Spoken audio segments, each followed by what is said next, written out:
Jake Murphy pressed his back against the cold metal wall of the corridor and tried to make himself smaller. The morning rush at Station Harmony 7 was always crazy, but today felt different. Today, the alien students seemed to stare at him more than usual. He was 16 years old and far from home.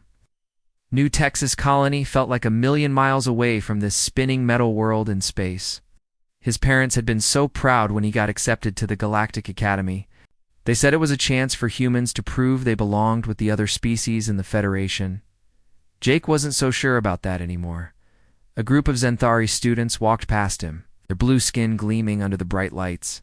They were all at least 7 feet tall, with muscles that bulged under their tight uniforms. One of them looked down at Jake and said something in their clicking language. The others laughed, showing rows of sharp white teeth. Jake understood enough Zenthari to know they were making fun of him. Something about humans being soft and weak. He kept his eyes down and waited for them to pass. The academy halls were built to fit all kinds of alien bodies. The ceilings were high enough for the tall Rigelians, and the floors were heated for the cold-loving Neptunians. But Jake always felt like he didn't quite fit anywhere. Humans were average height, average strength, average everything compared to the other species. He made his way to the central plaza, huge open space in the middle of the station. Students from 40 different worlds gathered here between classes. The air hummed with dozens of different languages and the sounds of various breathing patterns. Some aliens needed special masks to breathe the station's air, while others had gills that fluttered constantly. Jake found his usual spot near a large window that showed the stars outside. He pulled out his tablet and started reading about galactic history. It was his favorite subject, even though most of the history had happened before humans even knew there were aliens out there. The Zenthari Empire had been conquering worlds for over 1,000 years. The Regilians were master traders who controlled most of the galaxy's commerce. The Vorthan were brilliant scientists who had invented faster-than-light travel. Every species seemed to have something special that made them important. Humans had only joined the Federation 30 years ago. They were still figuring out where they fit in. Jake's teacher, Mr. Collins, always said that humans were good at adapting and learning. But sometimes Jake wondered if that was just a nice way of saying they weren't good at anything else.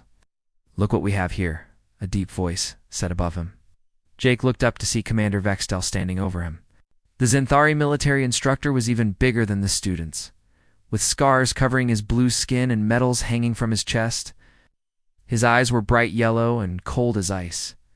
"The little human is reading," Vextal said loudly. Other students started to gather around, drawn by the commander's booming voice. "Tell me, soft one, what are you learning about?" Jake's throat felt dry. "Just history, sir." "History," Vextal repeated, like the word tasted bad. "Whose history? Surely not human." "History? Your species barely has any history worth reading." Some of the alien students laughed. Jake felt his face get hot, but he tried to stay calm. "I'm reading about the Third Galactic War, sir." "Ah, yes, a real war," Vextal said, his chest puffing out with pride. "I fought in that war. Won personally. Conquered 12 worlds for the Empire. But you wouldn't understand what real war is like, would you, human?" The crowd around them was getting bigger. Jake could see students from at least 10 different species watching. Some looked uncomfortable, but others seemed excited to see what would happen. "Your people think they're so clever," Vextal continued. "Always talking about peace and cooperation. But when real trouble comes, what do humans do? They hide behind their technology and beg the strong species to protect them." Jake closed his tablet and stood up slowly. He was tall for a human, but next to Vextal, he felt like a child. "I don't want any trouble, Commander. Trouble." Vextal laughed, a harsh sound like breaking glass. "There is no trouble here. Soft one, I am simply educating you about the natural order of things. Some species are born to lead, and others are born to follow." A Rigelian student in the crowd shifted nervously. "Commander, maybe we should go to class now." "Class can wait," Vextal snapped. "This is also education. The galaxy has rules, and one of those rules is that the strong make the decisions. Humans may have joined the Federation, but you are still newcomers. You still have much to learn about. Your place. Jake felt something cold settle in his stomach. He had dealt with bullies before, back on New Texas Colony. But this was different. This was an adult, a military officer, and he was doing it in front of everyone. I understand, sir, Jake said quietly. Can I go to class now? When I say you? Kengo Vextel replied. He stepped closer, and Jake could smell something like metal and ozone on his breath. First, you will show proper respect. Bow to me, human.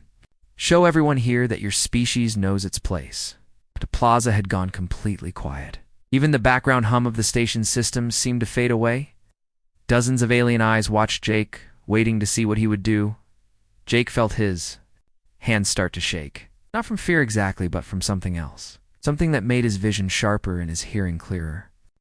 His heart started beating faster, and he could feel blood rushing through his body. I said, bow, Vextel repeated, his voice getting louder. No, Jake said. The word came out stronger than he expected. Some of the watching students gasped. A few of them stepped back. Vextel's yellow eyes went wide with surprise, then narrowed with anger. What did you say to me? I said no, Jake repeated. His voice was steady now, calm. I won't bow to you. The Zenthari commander's face turned a darker shade of blue. Scars on his skin seemed to glow with rage. You dare defy me, you worthless little mammal? Do you have any idea who I am? You're a bully, Jake said simply. The words hit Vextel like a slap. His mouth opened and closed without sound for a moment.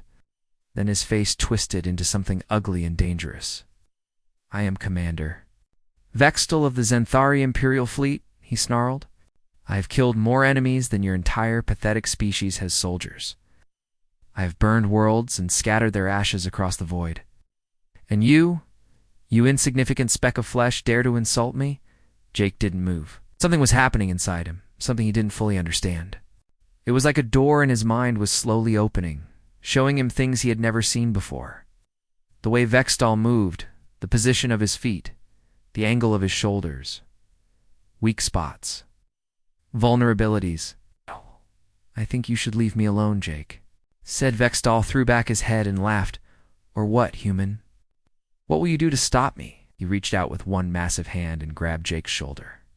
His claws dug into the boy's uniform, and Jake could feel their sharp points pressing against his skin. I think it's time someone taught you and your entire species a lesson about respect, Vextel said. His other hand curled into a fist the size of Jake's head. Jake looked up into those cold yellow eyes and felt something click into place inside his mind. The door that had been opening slammed wide, and suddenly he could see everything with perfect clarity.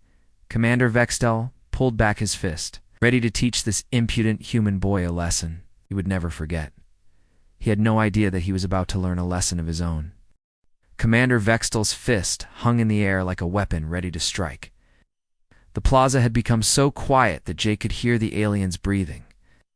Deep and angry like a wild animal getting ready to attack, Jake felt the commander's claws digging deeper into his shoulder.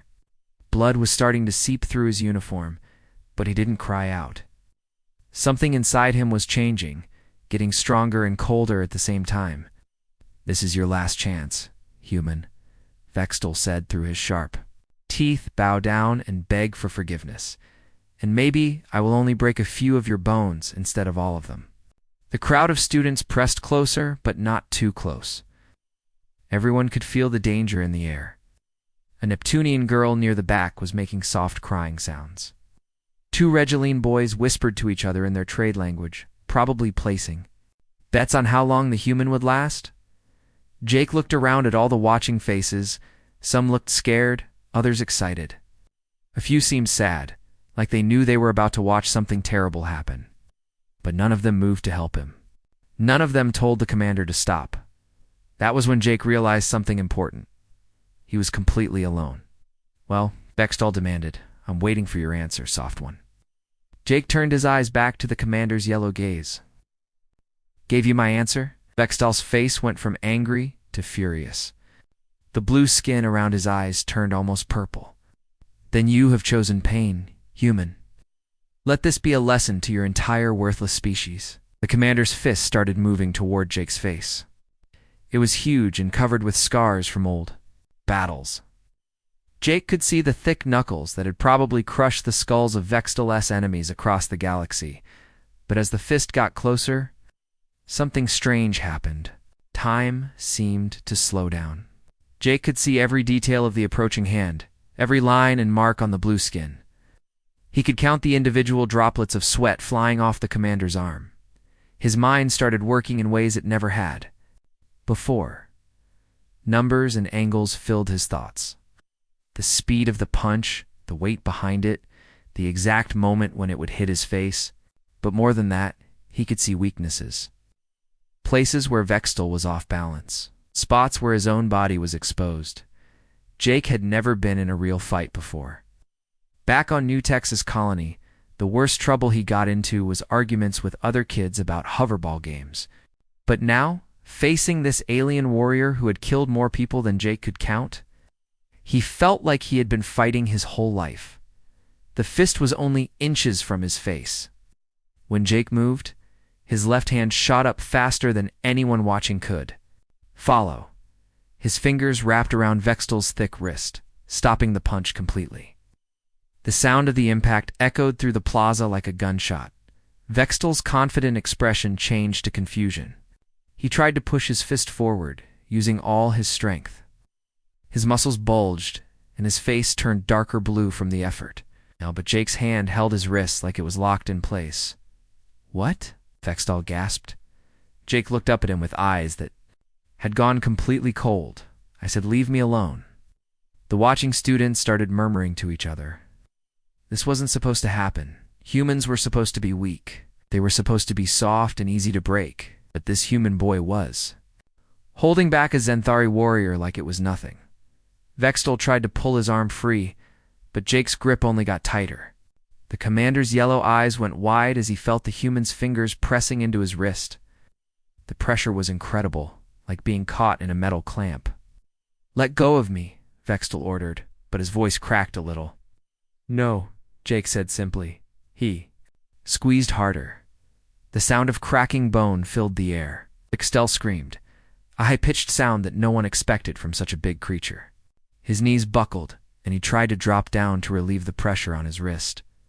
Jake didn't let him fall. He held the commander up with one hand, his fingers still wrapped around the breaking bones. Vextal's face was twisted in agony, but Jake's expression hadn't changed at all.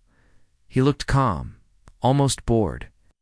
"Please," Vextal whispered. "Please stop." The crowd of students was backing away now. Some of them were running toward the exits, their alien voices raised in panic. Others stood frozen, unable to believe what they were seeing. Jake tilted his head slightly, like he was thinking about the commander's request. "You were going to hit me," he said in a conversational tone. "You were going to hurt me in front of everyone to prove how strong your species is." "I'm sorry," Vextal gasped. "I won't do it again. Just please let me go." "But you already did it," Jake replied. "You grabbed me. You threatened me. You made me bleed." He looked down at his shoulder where the commander's claws had torn his uniform. Dark red blood was staining the fabric. When he looked back up, something dangerous flickered in his eyes. "That was a mistake," Jake said. Vextal opened his mouth to say something else, maybe to beg or to threaten. But Jake's right hand moved before any words could come out. It wasn't a punch exactly. It was more like Jake was pushing something away from himself, something he didn't want touching him anymore. His palm struck upward, hitting Vextal under the chin with a sound like breaking wood. The commander's head snapped back so hard that several students heard his neck crack. His yellow eyes rolled up until only the whites showed. His body went completely limp, and he would have fallen if Jake wasn't still holding his broken wrist. Jake looked at the unconscious alien for a moment, then let go. Vextal collapsed too. The floor, like a sack of rocks, his arms and legs sprawled at weird angles. The plaza erupted in chaos. Students screamed and ran in all directions. Some were shouting in languages Jake didn't recognize. Others were crying or making the distress calls of their particular species. But Jake just stood there, looking down at the motionless commander. He rolled his shoulders to work out the tension and checked his torn uniform. The bleeding had already stopped. A Vorthan student, one of the scientist species, crept closer with a medical scanner in his thin hands. He pointed it at Vextal and made a chittering sound of distress. "Is he dead?" asked a Regalian girl who had been too scared to run. Vorthen's scanner beeped several times. He looked at the readings, and his large eyes got even bigger. His skull is fractured in 7 places. His brain stem is severed. His neck is broken in 3 locations. He looked up at Jake with something like terror on his face. Yes, he is. Very dead. More students gathered around, but they kept their distance from Jake. Word was spreading fast through the crowd. The human boy had killed Commander Vextal. The famous Zenthari warrior was dead. Jake picked up his tablet from where he had dropped it. The screen was cracked, but it still worked. He sat back down in his spot by the window and opened his history book again. "Someone should call security," he said, without looking up. The students stared at him in shock. He had just killed one of the most dangerous beings in the galaxy. Now he was reading about ancient wars like nothing had happened. In the distance, alarm sirens started wailing. Heavy footsteps echoed through the corridors as security teams rushed toward the plaza. Jake turned a page in his book and kept reading. The galaxy was about to learn something new about humans, something that would change everything. The security alarms kept wailing as heavy boots pounded through the corridors of Station Harmony 7. Jake could hear them getting closer, but he didn't look up from his history book.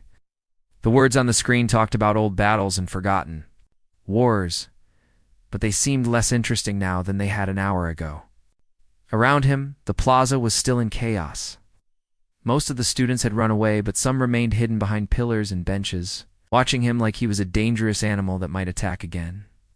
Their whispered conversations filled the air with fear and confusion. "Did you see how fast he moved? Commander Vextal is really dead. I thought humans were supposed to be weak. My father says humans are from a death world. Maybe this is why." Jake turned another page. 8. The Battle of Rigel Prime had lasted 3 months and killed millions of soldiers from 12 different species. But reading about it felt different now. Before today, those numbers had just been history. Now he understood what it meant to kill someone, how easy it could be. The security team burst into the plaza with their weapons drawn. Captain Lisa Chen led them, her human face tight with worry and confusion. Behind her came 6 Vorthen guards in full armor, their multiple arms holding stunners and riot shields. "Everyone back away from the scene," Captain Chen ordered. Her voice echoed off the metal walls. "This area is now under investigation." The remaining students scattered like frightened birds. Only Jake remained sitting by the window, still reading his tablet. Captain Chen walked over to Commander Vextal's body and knelt down beside it. The Zenthari warrior looked smaller in death. His blue skin had turned pale gray, and his yellow eyes stared at nothing. Blood had pooled under his head where it had hit the floor. His right wrist was bent at an impossible angle. "Medical Team 2 Plaza 7, Captain Chen said into her communicator. "We have a fatality." One of the Vorthen guards approached her. "Captain, the witnesses say the human boy did this. They say he killed the commander with his bare hands." Captain Chen looked over at Jake, who was still reading quietly. "Jake Murphy." "Yes, Captain," Jake answered without looking up. "That's me, son. I need you to put down the tablet and come with us." Jake marked his place in the book and set the tablet aside. He stood up slowly, his movements calm and controlled. "Am I under arrest? We just need to ask you some questions," Captain Chen said carefully. She had dealt with humans before, but she had never seen one kill an alien warrior. "Can you tell me what happened here?" Jake looked down at Vextal's body. "He tried to hit me. Stopped him." "You stopped him," Captain Chen repeated. "By killing him?" "Yes." The simple answer made everyone in the plaza go quiet. No excuses, no explanations, no crying or begging. Just a calm admission that he had killed one of the most dangerous beings in the galaxy. "Jake," Captain Chen said gently, "Commander Vextal was a trained warrior. He was 3 times your size and had decades of combat experience. How did you manage to kill him?" Jake shrugged. He wasn't as strong as he thought he was. Dr. Sarah Keem arrived with the medical team, carrying her scanner and emergency kit. She was a human doctor who worked on the station, one of only 12 humans among the thousands of alien residents. She took one look at Vextal's body and went pale. "What did this?" she asked. The human boy, the Vorthon guard answered, pointing at Jake. Dr. Kim stared at Jake in disbelief. That's impossible. Humans don't have this kind of strength. Apparently we do, Jake said. The doctor knelt beside Vextel and ran her scanner over his body. The device beeped and chimed as it analyzed the damage. Dr. Kim's face got paler with each reading. Skull is completely shattered, she reported. Multiple fractures, brain trauma, severed spinal cord. The force required to do this kind of damage would be enormous. He looked up at Jake again. How much do you weigh, son? About 160 pounds, Jake answered. Commander Vextel weighed over 400 pounds and had bone density 3 times that of a human. For you to inflict this kind of damage, you would need to hit him with the force of a speeding vehicle.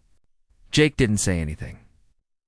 He just stood there with his hands at his sides, looking completely normal except for the torn uniform and the dried blood on his shoulder.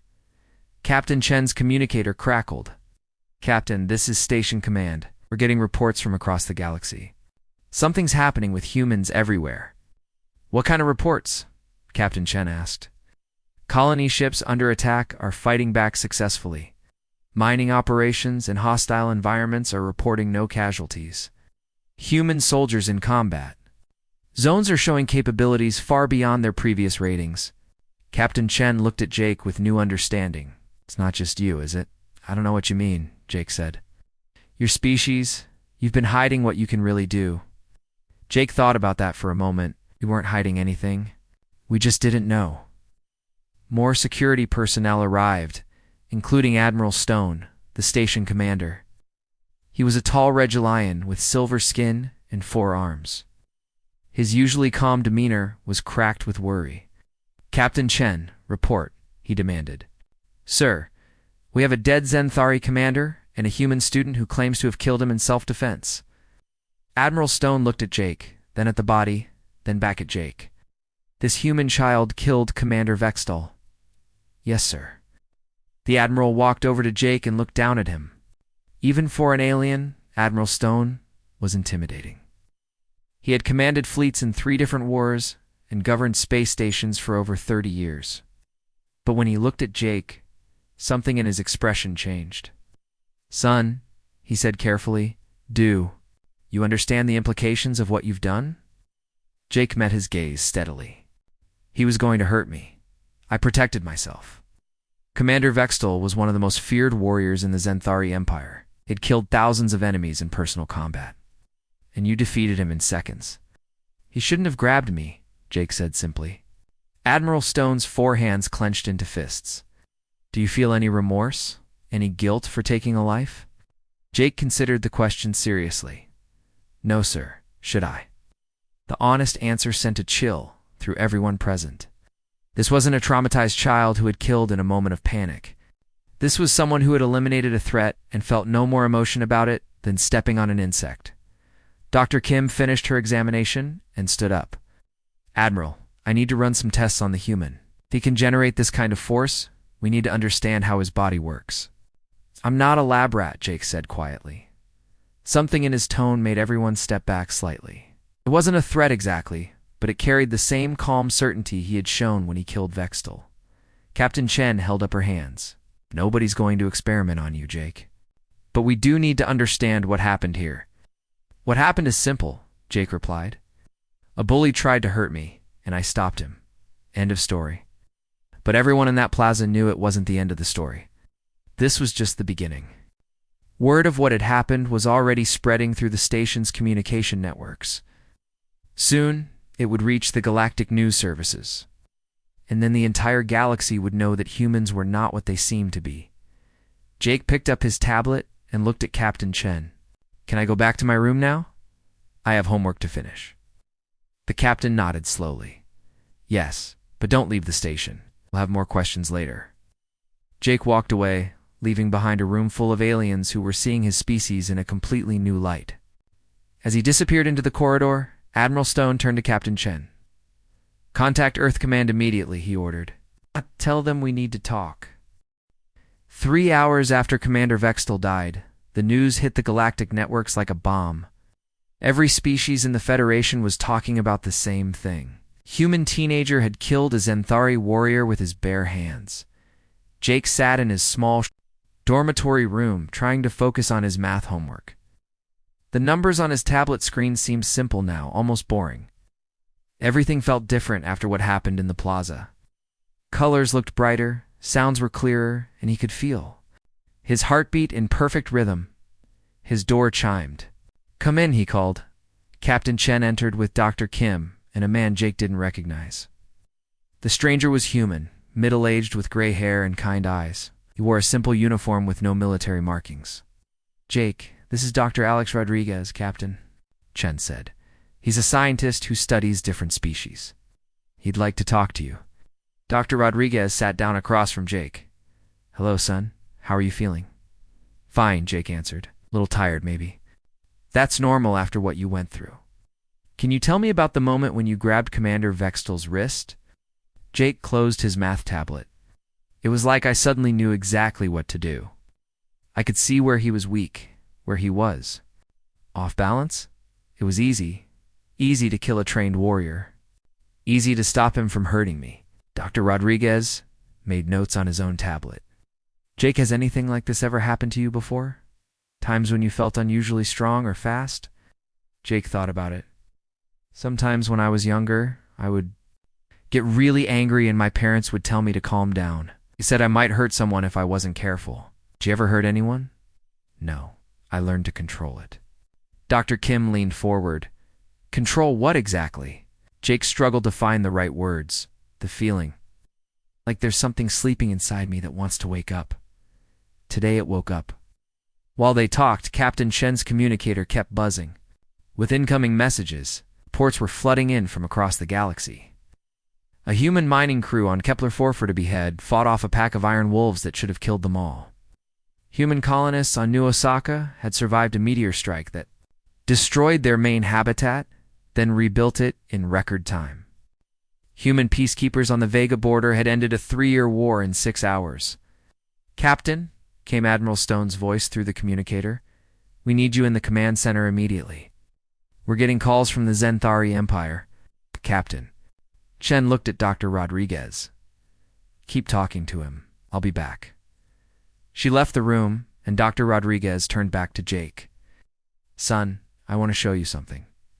He activated a holographic display that showed a blue-green planet surrounded by swirling white clouds. "This is Earth, your home world. Do you know what makes it special? It's where humans come from." "That's right, but there's more to it. Earth is what we call a death world. The gravity is higher than most planets. The weather is violent and unpredictable. The animals are aggressive predators. The plants are often poisonous. Even the bacteria tries to kill you." Jake looked at the spinning planet. "The people live there just fine." "Exactly. Your species evolved on one of the most dangerous planets in the galaxy. You survived by becoming the ultimate predators. But when humans joined the Federation, they tried to fit in. They acted peaceful and cooperative. They made everyone think they were just another harmless species." "Are you saying we're not harmless?" Dr. Rodriguez smiled, but it wasn't a happy smile. "Son, humans are the most dangerous species in the galaxy. You just proved it today." "In the command center, Captain?" Chen found chaos. The main screen showed incoming communications from dozens of worlds. Admiral Stone stood in the center of it all, his 4 arms working multiple controls at once. "Captain, look at this," he said, pointing to a stream of data. "Human colonies. Everywhere are reporting the same thing. Increased physical capabilities, enhanced reflexes, improved problem-solving under stress. It's like your entire species just evolved overnight." "That's impossible," Captain Chen said. "Evolution doesn't work that way." "No, but psychological changes do." "What if humans have always had these abilities, but they were suppressed somehow? What if the stress of integration into galactic society has been holding you back?" A new voice joined the conversation. That's exactly what happened. Everyone turned to see a human woman in an Earth government uniform walking into the command center. She was tall and confident, with short black hair and steel gray eyes. "I'm Director Patricia Wells from Earth Intelligence," she said. "I'm here to explain what you've witnessed today. Admiral Stone's skin shifted to a darker silver, a sign of stress in Recalians. Earth intelligence? We weren't aware humans had such an organization. There's a lot about humans that the galaxy doesn't know, Director Wells replied. We've been studying this phenomenon for years. When humans left Earth and started living among peaceful alien species, we began to suppress our natural instincts. We learned to be gentle, cooperative, non-threatening. But the instincts never went away. She activated her own holographic display, showing brain scans and genetic charts. Every human carries the genetic memory of millions of years of evolution on a death world.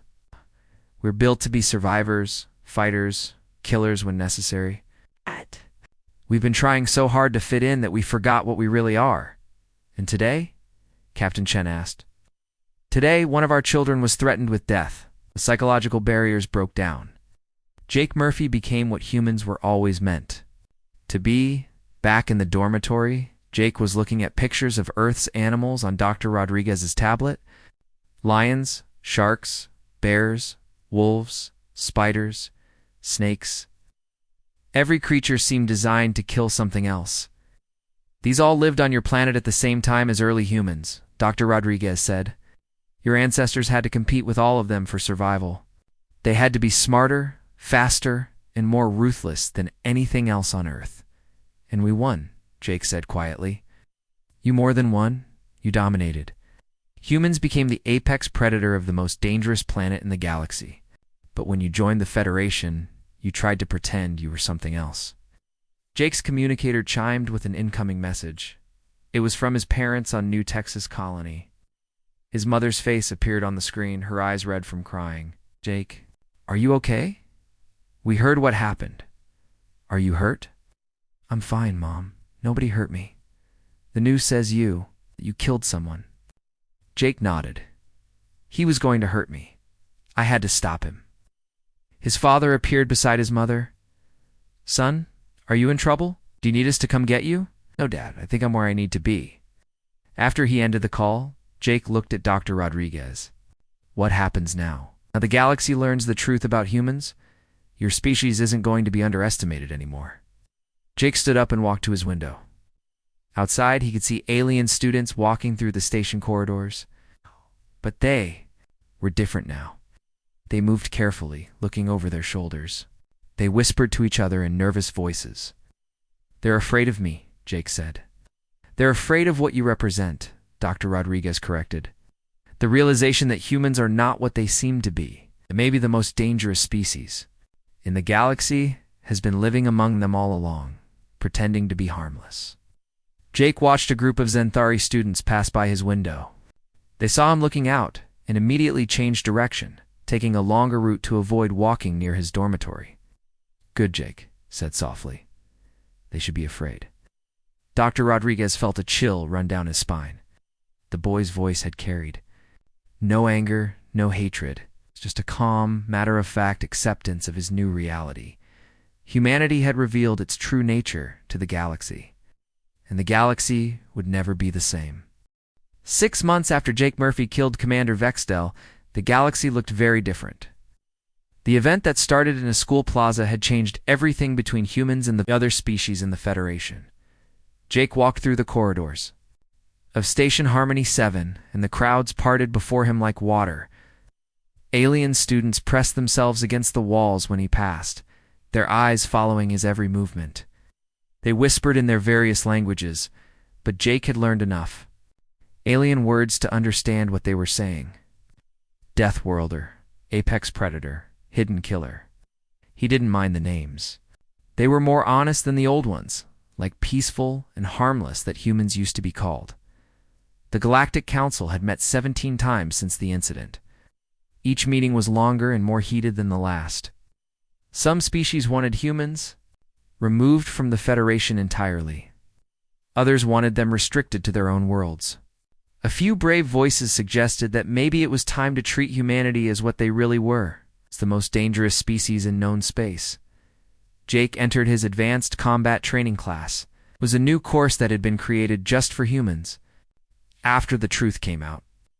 Before humans had been placed in diplomatic and science tracks, Now the Federation understood they needed different education. The instructor was Major Kate Sullivan, human military officer who had been assigned to the station. She was tall and strong, with scars on her hands that showed she had seen real fighting. "Good morning, class," she said to the 12 human students who sat before her. "Good morning, Major Sullivan," they replied in unison. These weren't the same. Scared kids who had arrived at the academy months ago. They moved differently now, with confidence and awareness. Their eyes were always alert, scanning for threats and opportunities. The awakening that had started with Jake had spread to every human on the station. "Today we're going to discuss the Battle of Proxima Station," Major Sullivan said, activating a holographic display. "Can anyone tell me why this battle was significant?" A girl named Amy raised her hand. It was the first time humans fought alongside other Federation species in a real war.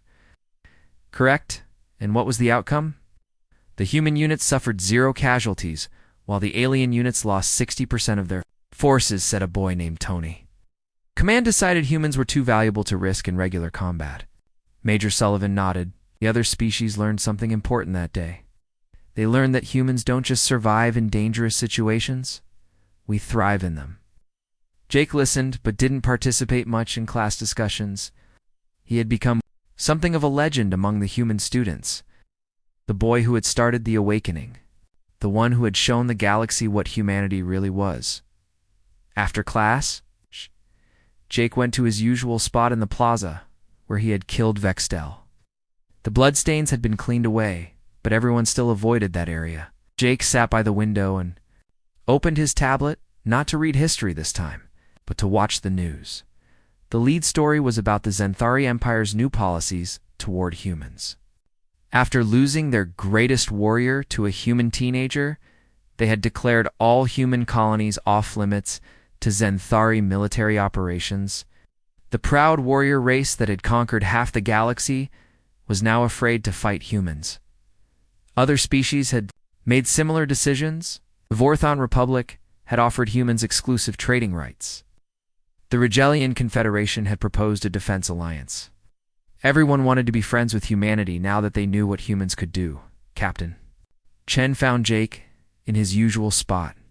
She had been promoted to station commander after Admiral Stone requested a transfer to a quieter posting. The stress of managing a station with awakened humans had been too much for him.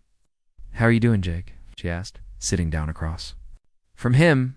"Fine, just watching the news. Anything interesting?" Jake turned his tablet so she could see the screen. "The Andromedans are asking for human military advisors. They want to learn our fighting techniques." Captain Chen shook her head. 6 months ago, they barely acknowledged we existed.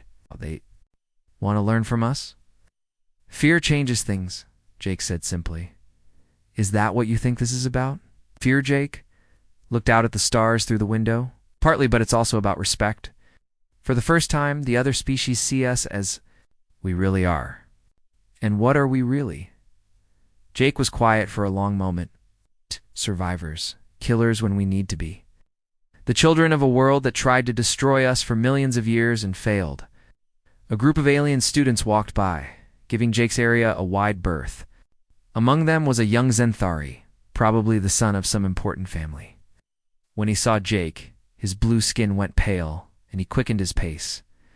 "Do you ever feel bad about what you did?" Captain Chen asked. "No," Jake answered without hesitation. "Vextel was going to hurt me, maybe kill me. I protected myself. That's what humans do." His communicator chimed with an incoming call. "Duh!" The face that appeared on the screen belonged to Director Wells from Earth Intelligence. "Jake, we need to talk. There's been a development." "What kind of development?" "The kind that affects the future of human-alien relations." "Can you come to the command center?" Jake looked at Captain Chen, who nodded. They walked through the station together, past groups of aliens who watched them with nervous eyes. The corridors, that had once seemed huge, now felt smaller to Jake. Everything felt smaller since his awakening. In the command center, Director Wells was waiting with a holographic display showing a star map. Red dots marked human colonies throughout the galaxy. "Jake, I want you to see this," she said, pointing to the display. "These are reports from human settlements across Federation space. In every single case, humans are performing far beyond their previous capabilities. How far beyond? Captain Chen asked. Colony on Kepler 438b just built a new city in 3 weeks that should have taken 6 months. Mining operation on Wolf 359 is extracting resources at triple the expected rate. Human traders are out negotiating species that have been in business for centuries. Jake studied the map. It's not just me. No, it's not. Your awakening triggered something in every human in the galaxy. We're becoming what we were always meant to be. A new voice joined the conversation, and that terrifies us. Everyone turned to see a Regeline diplomat entering the command center. His silver skin was pale with stress, and his 4 hands shook slightly. Ambassador Krell, Director Wells said, I wasn't expecting you." "The Galactic Council sent me," Ambassador Krell replied. "We need to discuss the human situation." "Situation?" Jake asked. Ambassador Krell looked at him with something close to fear. "The situation where one species has suddenly become capable of dominating all the others. The situation where the balance of power in the galaxy has shifted overnight." "We're not trying to dominate anyone," Captain Chen said. "Perhaps not intentionally. But capability and intention are different things. Your species now has abilities that we cannot match. Strength, speed, intelligence under pressure, adaptability. You are becoming everything we feared when we first learned about death worlds." Jake stood up and walked closer to the ambassador. The alien took an involuntary step backward. "What do you want from us?" Jake asked. "Want assurance that humanity will continue to be peaceful members of the Federation." It smiled, but it wasn't a friendly expression. "As long as nobody threatens us, we'll be as peaceful as we've always been." Ambassador Krell's skin went even paler. "And if someone does threaten you?" Jake's smile disappeared, and his eyes went cold. "Then they'll learn what Commander Vextel learned. Some lessons you only get to hear once." The ambassador left quickly. After that, probably to report back to the Galactic Council. Director Wells watched him go, then turned to Jake. "You've changed everything, you know that?" Jake nodded. Good. It was time for a change. He walked back to his dormitory, leaving the adults to figure out the politics. Outside his window, the stars shone with the same light they always had. But now Jake saw them differently. Not as distant points of light, but as suns that warmed worlds full of aliens who now knew the truth about humanity. The galaxy was a dangerous place, full of predators and prey. For 30 years, everyone had thought humans were prey. They had been very, very wrong.